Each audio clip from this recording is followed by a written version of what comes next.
Hello साथीहरू, तपाईँहरूलाई मेरो भिडियोमा स्वागत छ। म आज तपाईँलाई आफ्नो फेसबुक पेजमा फलोवर्स कसरी बढाउन सकिन्छ भनेर सिकाउन जाँदैछु। भिडियोलाई अन्तिमसम्म हेर्नु होला। ल भिडियोलाई सुरु गरौँ है त। सबैभन्दा पहिला फेसबुक एप खोल्नुहोस्। एप खोलिसकेपछि यो मेनु भन्ने अप्सन जानुहोस्।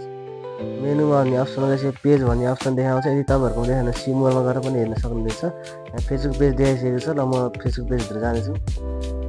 पेजमा गइसकेपछि तपाईँको फेसबुक एड भएको पेजहरू सबै देखाउँछ। मेरोमा एउटा मात्रै याद छ। तपाईँहरूकोमा 2-3टा एड छ भने त्यो पनि देखाउँछ। र आफूलाई जुन चाहिँ पेजमा फलोवर्स बढाउन चाहनुहुन्छ त्यो पेजलाई क्लिक गर्नुहोस्।